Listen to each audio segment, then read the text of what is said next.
All right, right, right.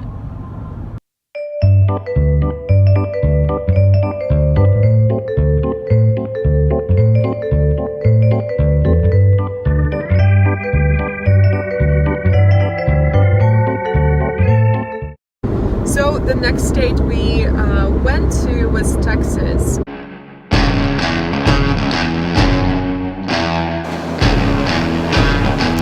All right. Come on in. Austin, Marfa, Texas. Austin town. Nice to see you around these parts. Now, my name is Garrett5991, and I'm gonna make me a vlog today. Yeehaw! Now let's see. This morning I got up at 4 o'clock in the morning, and I went to the coffee shop and got me some biscuits and gravy. Woo-wee! Those biscuits and gravy. I love biscuits and gravy. Okay, I love biscuits and gravy. And then I got on my horse and I just rode the horse in the pasture. I just rode it all day, and then it was dinner time. Went back to the coffee shop, got me some. We'd actually gone to Texas twice, on the way to Ohio and on the way back to LA. I'm really impressed with how different the accent in Texas is from the Midwestern accent. I'm kind of secretly in love with it. I wish I could talk like that, which I'm terrible at, but I'm learning. And Chris seems like he has a pretty firm grasp on the Texan accent. I know he spent some time, hanging out with some people from there, so he definitely has more knowledge about it, and he's a better representative of it. So Chris, what is the deal with the Texan accent, and give us a few examples? How would you describe it? Well, it's people are they're big talkers. They do like to talk, but they're very big in their talk, and just as their state is. But think of terms as there's a lot of ranches, a lot of ranchers, and they wear the big cowboy hats, and they're very big talkers, and they have a long drawl how they talk. All God do is put my thing over here. It's very you pick up on their language very well. They're very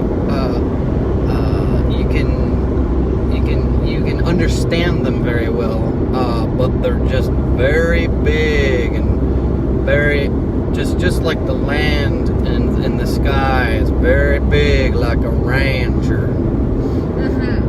And I want you to clarify what you conceptualize as drawl. Like, I noticed that you stretch your vowels quite a bit when you fake your Texan accent. Could you give us a few more words and show us how you do that? Oh, sure. You gotta get the barbecue. He kind of flattens out in the end, and it kind of draws out, and it God knows where that comes from, but it's you gotta, I'm gonna take the horse out, and I'm gonna go gather up some milk from the cows. Just big, and as if they have all the time in the world. That's cool. That's pretty useful. And then I also noticed that they say howdy instead of how are you doing, right? How are you doing? They say howdy. Right? Y'all. They say y'all. Y'all is probably even more common because we went to a few restaurants and coffee shops in Texas, and the waiting staff, the baristas, they were always saying y'all. How can I? What y'all? How y'all doing? What y'all drinking? What y'all eating? Right? So it's that y'all means you all, you two. When there's more than one person. And I also noticed that in the southern accent in general, the ending ing turns into an n sound. So, for instance, instead of saying how's it going, you will say in the south you will say how's it going, or you will say what you doing. Instead of doing, you will say doing, etc. Chris, anything else about the Texan accent? Oh, I think that it's just a very polite accent. They're thinking about you as opposed to just rambling on. They're good conversationalists, but I think it's just a slow and big, you know, very big and slow. Cool. All right, thanks, Chris. So that was Texan accent.